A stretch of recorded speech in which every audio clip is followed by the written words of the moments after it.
Bismillahirrahmanirrahim. Assalamualaikum warahmatullahi wabarakatuh. Apa kabar anak-anakku semuanya, kelas 11 OTKP khususnya.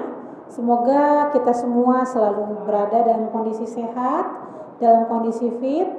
Walaupun akhir-akhir ini kita berada dalam cuaca yang ekstrim ya, hujan angin dan banyak sekali musibah yang terjadi. Semoga kita selalu dilindungi oleh Allah Subhanahu wa taala. Baik anak-anakku sekalian, seperti biasanya kita berdoa dulu sebelum kita memulai pelajaran. Ya, untuk berdoa silahkan menurut agama dan kepercayaannya masing-masing. Berdoa dimulai.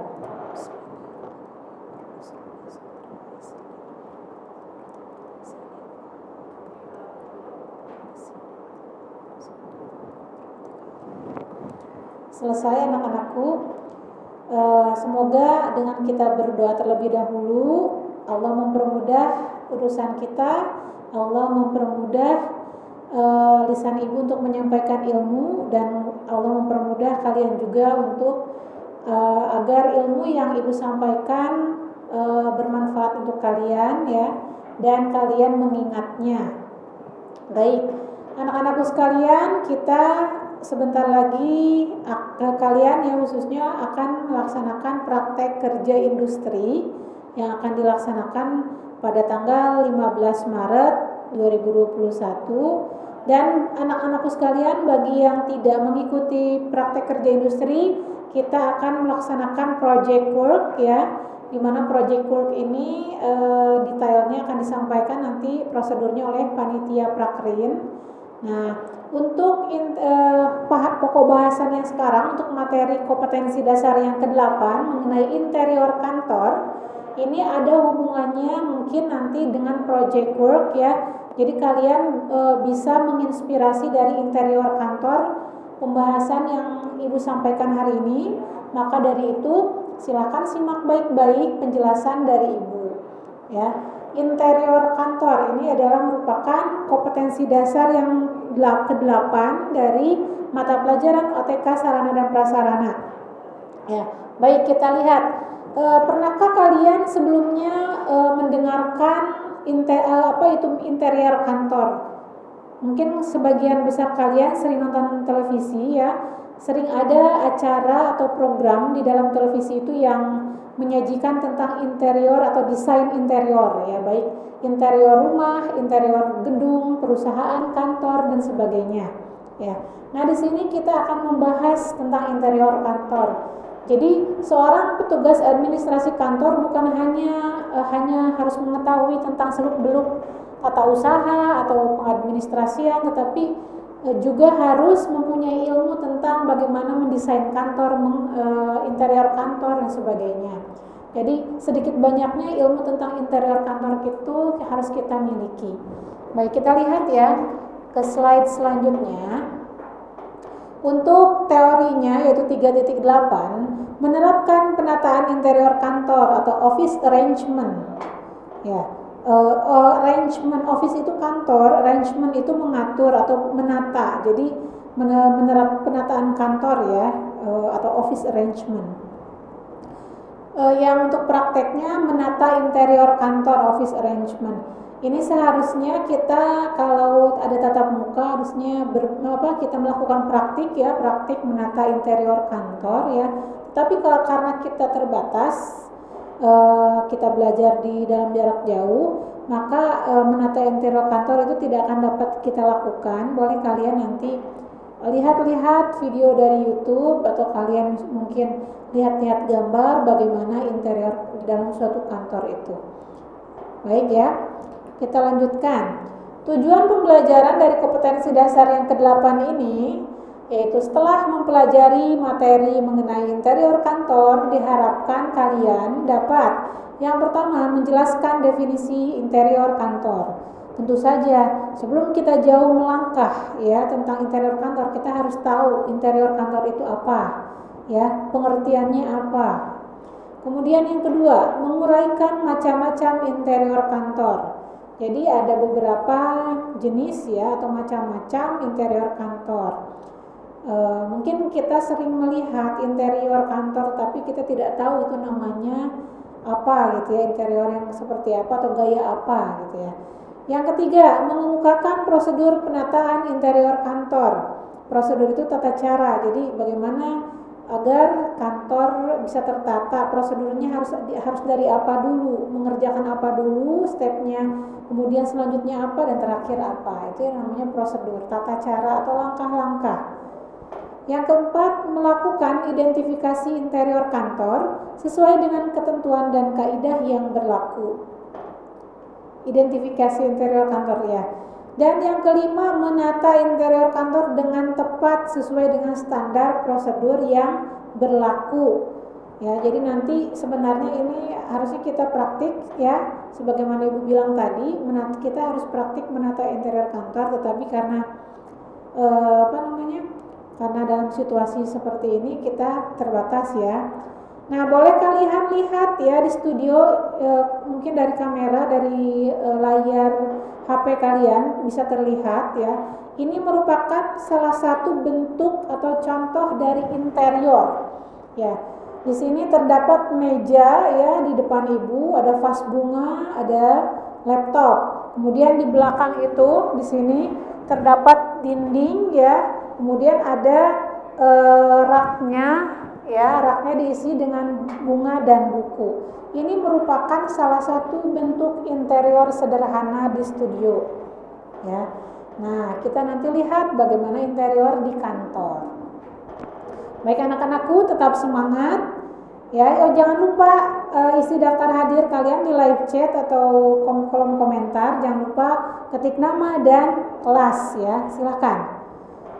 Selanjutnya, boleh kalian perhatikan slide berikut ini ya. Nah, apa yang kalian lihat dari slide berikut ini ya. Nah, ini adalah merupakan slide pertama ruangan yang terdapat kursi, ada 4 kursi tamu ya. Kemudian di seberangnya kursi tamu itu ada 2 kursi. Nah, itu biasanya digunakan untuk customer service. Ya. Kemudian ada sebelahnya lagi ada lemari yang terdiri, yang di dalamnya ada order atau map. Kemudian sebelah kirinya terdapat ada meja-meja staff. Nah, ini merupakan ruangan kantor ya, model ruangan kantor yang kekinian ya. Sekarang itu Indonesia sudah menganut interior kantor dari barat ya. Jadi kita bisa mengadopsi bentuk-bentuk atau desain-desain dari interior luar negeri, bisa kita adopsi ke negara kita yaitu Indonesia. Kemudian kita lihat selanjutnya. Nah, ini ada ruang pimpinan ya. Di situ ada keterangan ruang Kajari Tenggarong ya, ruang Kejaksaan Negeri Tenggarong, Kalimantan ya. Nah, bisa kalian lihat bagaimana suasananya, interiornya dan sebagainya. Nah, ini contoh ruang pimpinan. Kemudian, nah ini ruang rapat yang banyak jendelanya, jadi bukan hanya dilapisi dinding saja, tetapi sebagian besar dindingnya itu berupa jendela. Nah, ini sebagai window treatment ya, jadi ketika rapat agar tidak bosan, peserta rapat, pimpinan rapat sekali-sekali bisa melihat keluar jendela, itu sebagai window treatment ya. Kemudian kita lihat lagi, ini ada ruang staff yang terdiri dari meja-meja, kursi-kursi. Ini ruangan staff terbuka ya, jadi tidak di-sekat, tidak ditutup, tetapi terbuka, jadi bersatu antara satu staff dengan staff lain. Baik. Nah, kalian barusan sudah melihat beberapa gambar itu mewakili dari interior kantor. Jadi bagus-bagus ya, ternyata interior di sebuah kantor, desainnya bagus-bagus. Nah ya, nah seperti ini kenapa sih tujuannya harus ada interior? Tujuannya itu salah satunya agar staff ya, para pekerja, pimpinan semuanya, sumber daya manusia yang ada di dalamnya tentu saja akan merasa nyaman apabila interior kantornya pun dibuat sedemikian rupa, dibuat sebagus mungkin, dibuat senyaman mungkin. Tujuannya agar karyawan bisa bekerja dengan lebih maksimal. Kemudian kalau karyawan bisa bekerja dengan lebih maksimal, otomatis nanti produktivitasnya akan meningkat, yang akan berakibat ke keuntungan perusahaan tentu saja ya. Kebaikan itu pasti akan berdampak ke perusahaan itu sendiri. Baik, kita lihat. Kalau begitu apa sih interior kantor itu? Kita lihat pengertiannya. Nah, kalian mungkin pernah mendengar tentang desain interior. Ada beberapa kampus atau universitas atau perguruan tinggi yang di dalamnya terdapat jurusan desain interior. Nah, apa sih? Nah, kita lihat. Desain interior adalah ilmu khusus yang membahas dan mempelajari tentang perencanaan tata letak ruang pada sebuah bangunan. Jadi, desain interior itu ilmu ya khusus untuk mempelajari perencanaan tata ruang di sebuah bangunan. Mau seperti apa kan tata ruangnya, letaknya mau seperti apa, kemudian mau menganut desain yang mana, mau seperti apa dan sebagainya, itu ada di ilmu desain interior. Nah, kalau interior kantor itu apa? Interior kantor adalah sebuah perancangan dan pengaturan interior kantor. Jadi dirancang dulu dan diatur ya bagaimana interior di suatu kantor yang ada di dalam sebuah bangunan kantor untuk mengatur tata ruang, misalkan ruang pimpinan mau sebelah mana, ruang staf sebelah mana, ruang sekretaris sebelah mana, ruang manajer sebelah mana, ruang produksi sebelah mana. Nah, itu tata letak ruang ya. Kemudian pengaturan furniture. Kemarin kita sudah membahas tentang furniture. Furniture salah satunya kursi meja, kursi kantor, meja kantor. Kursi kantor, meja kantor, ada kursi direktur, kursi manajer, kursi staff, meja pun sama seperti itu, ada perbedaan-perbedaan. Kemudian ada lemari ya. Kemudian ada lain-lain, ada sofa, ada untuk penerima tamu dan sebagainya ya. Pergerakan orang itu harus diatur sedemikian rupa. Jadi jangan sampai ketika kantor luas bangunannya tetapi orang berlalu lalang atau karyawan untuk mobilisasinya itu terhambat, jangan sampai. Jadi pergerakan orang pun harus diperhatikan. Pencahayaannya apakah harus terang? Kalau terang tentu saja akan membuat silau bagi para pekerja. Jadi pencahayaannya pun harus diatur sedemikian rupa. Pencahayaannya titik-titiknya di mana saja ya. Kemudian menggunakan warna lampu apakah putih semua terang atau dibuatkan lampu-lampu yang agak redup dan sebagainya. Itu pencahayaannya harus kita atur. Dekorasi itu bagaimana untuk mempercantik ruangan, misalnya dengan menggunakan figura untuk di dinding, kemudian di meja menggunakan vas bunga, ataupun misalkan kita mengadakan atau di dalam suatu ruangan itu bunga hidup misalnya ya, yang sekarang sedang ngetren gitu ya. Jadi kembang-kembang atau tanaman hidup yang ada di suatu kantor itu bisa juga untuk membuat kenyamanan bagi para karyawan. Peralatan kerja itu harus diatur juga. Warna dinding pasti harus disesuaikan ya. Warna dinding harus disesuaikan, tidak terlalu terang warnanya dan tidak terlalu gelap. plafon, ya plafonnya mau seperti apakan, lantai, kusen, pintu dan jendela, itu semuanya ada dalam interior kantor. Jadi interior itu bukan hanya mendesain saja, tetapi harus memperhitungkan keseluruhan ruangan kantor agar ruangan kantor itu nyaman digunakan untuk bekerja. Jadi bukan hanya bagaimana desainnya, bentuk ruangannya, bukan hanya membicarakan mengenai bagaimana warna cat dindingnya, cat furniturnya, tetapi keseluruhan. Ya, sebagaimana tadi kita lihat di pengertiannya, kita harus juga memperhatikan pergerakan orang, pencahayaan, peralatannya seperti apa, ditempatkan di mana dan sebagainya, itu semuanya masuk ke dalam interior kantor. Baik ya, anak-anakku, semoga kalian ada gambaran, tapi ibu yakin kalian punya gambaran karena kalian adalah orang-orang milenial kekinian ya, yang dimana kalian bisa menggali informasi lebih jauh dari internet, dari YouTube, dari Google dan sebagainya, dari media sosial ya. Coba kita lihat sekarang macam-macam interior kantor.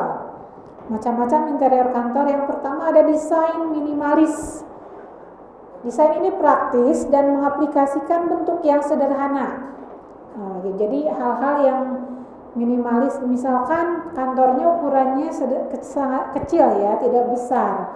Nah, bisa didesain interiornya untuk kantor minimalis, bagaimana di dalamnya barangnya tentu saja disesuaikan dengan ukuran bangunannya, tidak membeli furniture yang berukuran besar dan sebagainya itu ya.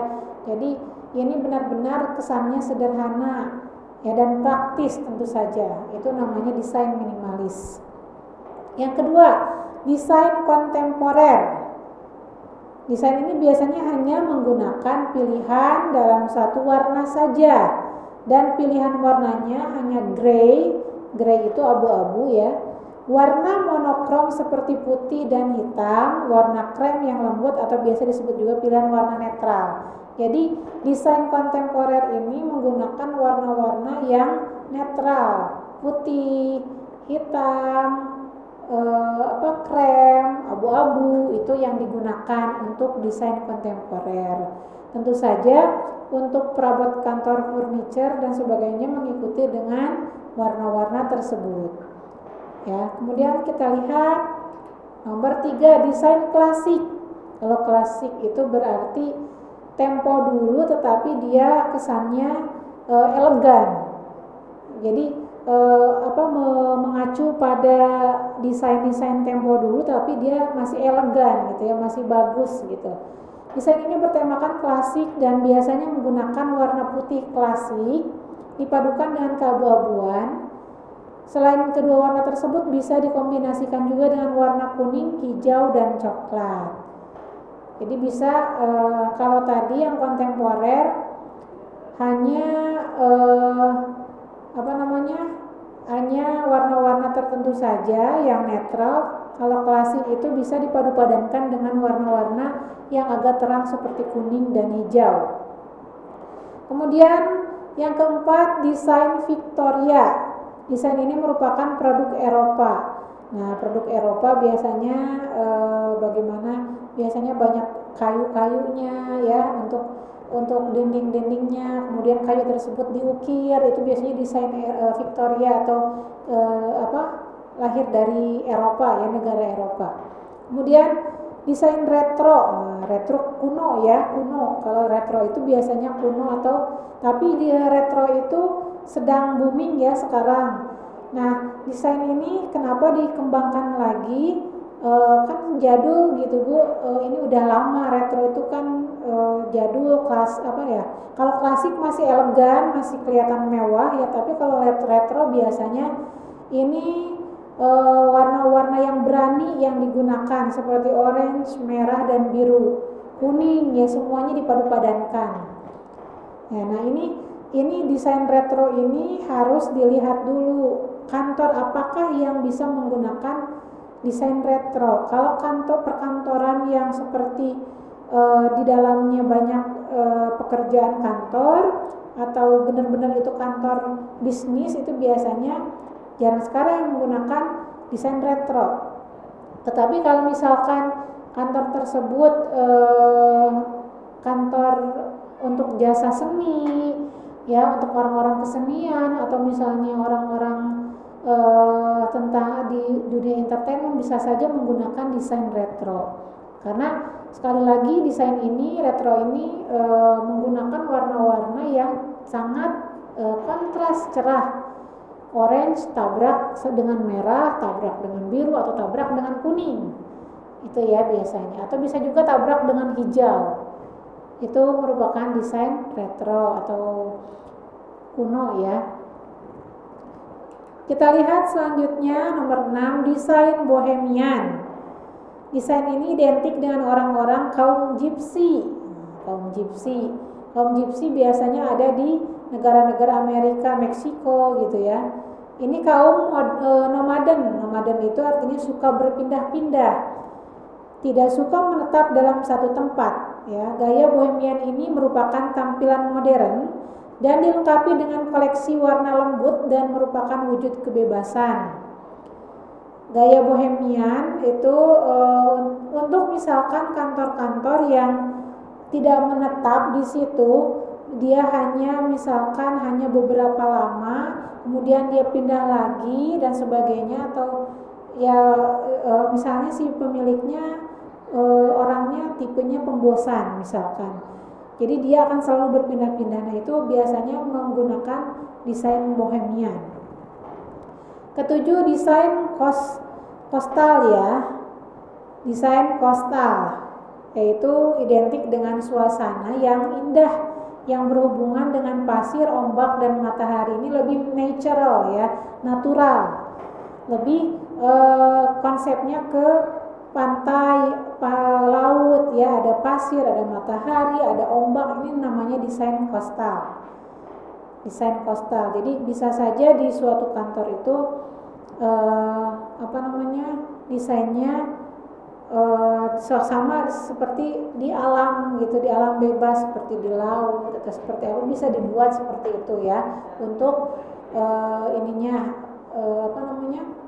interiornya. Selanjutnya nomor 8, desain eklektik.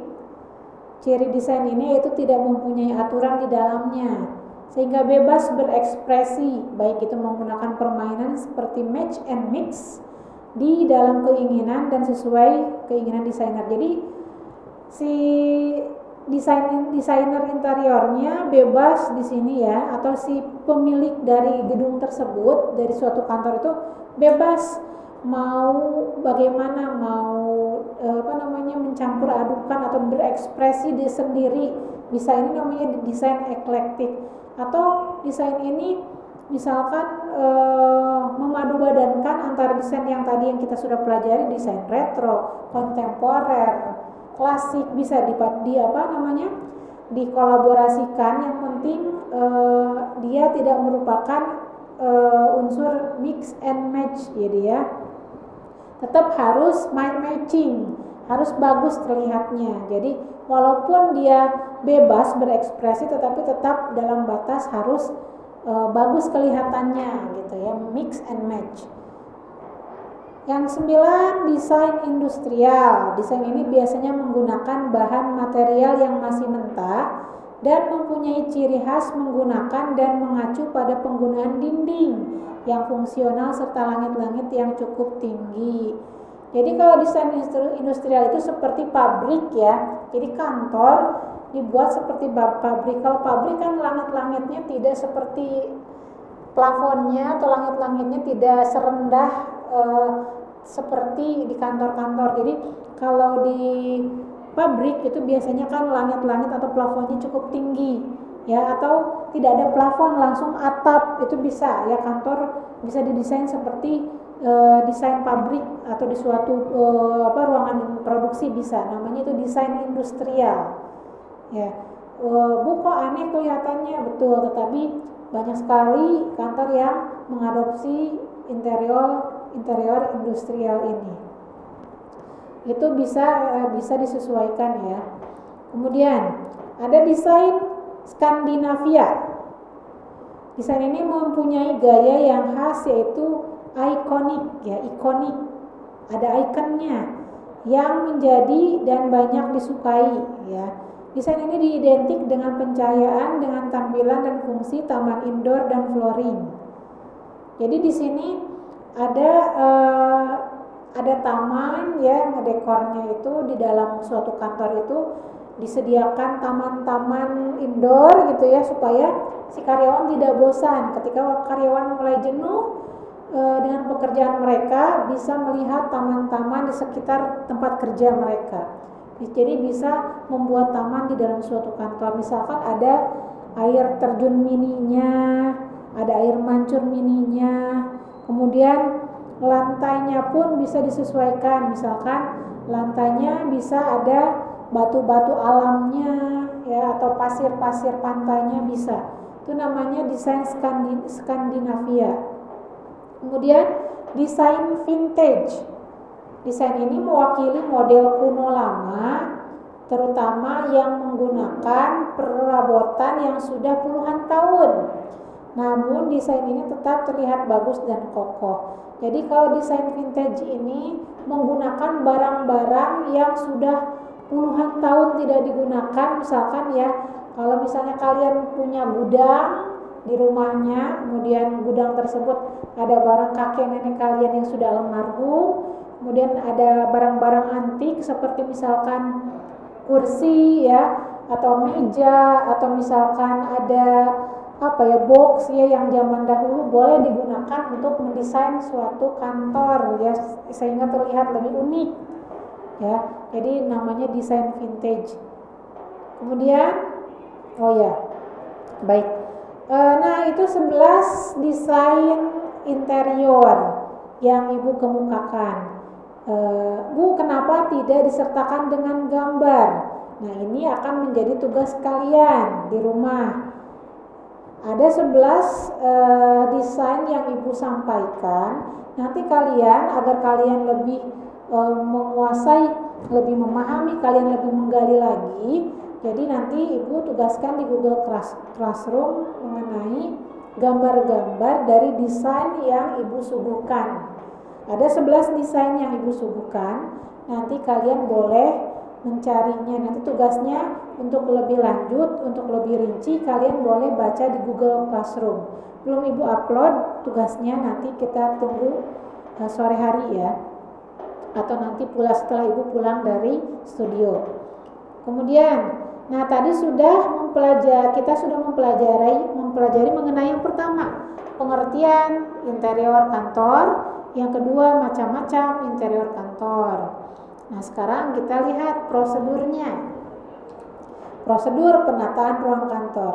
Ketika kalian kita sebagai pemula misalkan ditugaskan oleh pimpinan kita untuk menata kantor, apa yang harus kita lakukan? Yang pertama, tentu saja kita harus membersihkan ruang kantor terlebih dahulu. Jangan biarkan ketika ruang kantor masih dalam keadaan kotor, kita langsung menata, tidak ya. Tetapi yang pertama tetap harus membersihkan kantor ya, membersihkan ruangan kantor dulu. Yang kedua, baru menentukan kebutuhan ruang penyimpanan. Misalkan ruang penyimpanan kita kantor, misalkan ada ruang apa saja di dalamnya. Ya, kemudian di ruangan tersebut menyimpan alat apa saja, peralatan tulisnya apa saja. Nanti kita perkirakan ya bagaimana letaknya, di mana, kemudian cara penempatannya bagaimana, itu diatur terlebih dahulu. Kemudian 3, memilih warna cat untuk dinding. Catnya harus dipilih sesuaikan dengan keinginan bos kita. Kalau misalnya bos kita menyerahkan kepada kita, kita harus bisa juga menguasai ya apa saja sih cat, warna-warna cat yang kira-kira untuk kantor apa? Kantor yang di dalamnya terdapat banyak kegiatan untuk tulis menulis misalkan atau pekerjaan administrasi, itu catnya berarti tidak boleh yang menyilaukan mata. Gunakan warna-warna yang lembut, yang soft. Begitu juga dengan furniturnya, nanti disesuaikan dengan warna cat dinding. Keempat, menambahkan pencahayaan pada titik-titik yang strategis. Ya, nah bisa saja pencahayaannya misalkan warna putih agar terang, tapi jangan terlalu banyak cahaya warna putih ya. Misalkan di satu sudut ada titik-titik khusus yang diberikan cahaya redup gitu ya, seperti misalkan memajang suatu lukisan, kemudian di atasnya di sudut kiri kanan dari lukisan tersebut kita pasang pencahayaan yang redup supaya terkesan jadi mata kita tidak terlalu lelah dalam melihat cahaya. Kemudian mengatur semua alat tulis, diatur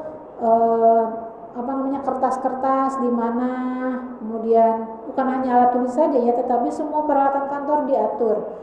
Kemudian kotak pensilnya seperti apa, telepon di mana, komputer di mana, itu diatur ya. Kemudian menggunakan barang multifungsi. Multifungsi itu berarti serbaguna. Jadi bisa digunakan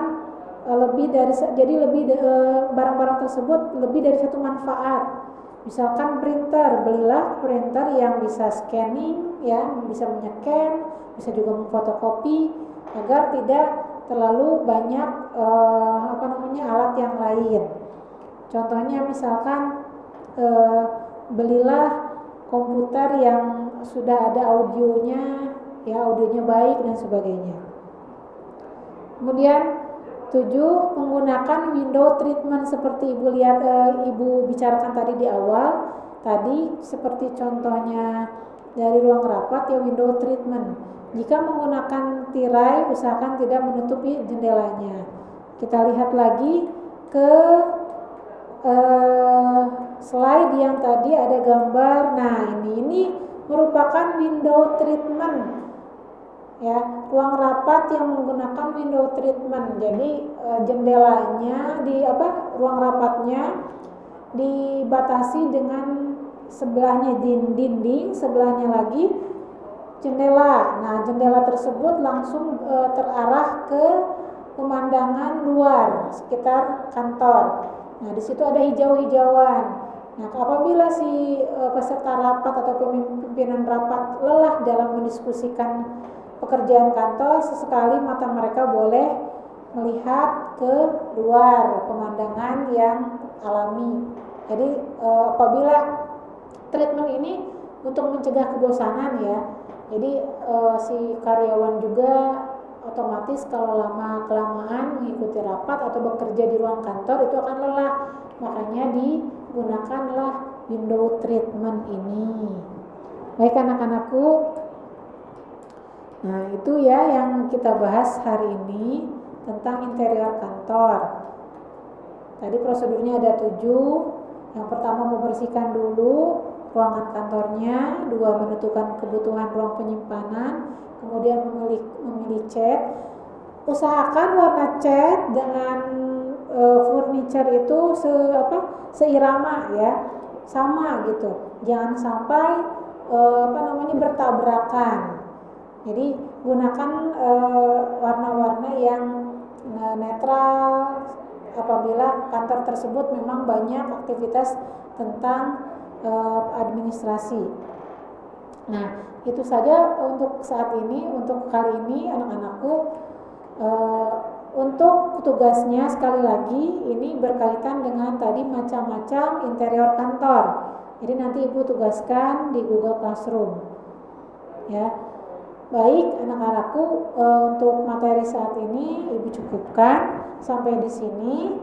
Apabila ada pertanyaan dari kalian, boleh kalian nanti chat ke WA ataupun boleh di Google Classroom. Apabila ada yang tidak paham, nanti boleh kita berlanjut berkomunikasi di grup WhatsApp ya. Baik Ibu, anak-anakku sekalian, Terima kasih sudah memperhatikan.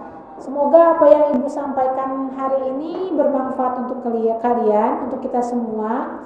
Ternyata bekerja di kantor itu sangat menyenangkan. Ibu harapkan kalian semua dapat suatu saat itu menjadi orang sukses, bisa merasakan bekerja di kantor, bahkan kalian bisa menjadi seorang manajer, seorang direktur atau pucuk pimpinan dalam suatu perusahaan. Ya, amin ya rabbal alamin. Baik anak-anakku, cukup sampai di sini perjumpaan kita. Mohon maaf apabila ada salah kata.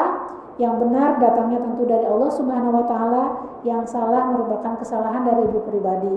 Terima kasih, selamat siang. Assalamualaikum warahmatullahi wabarakatuh.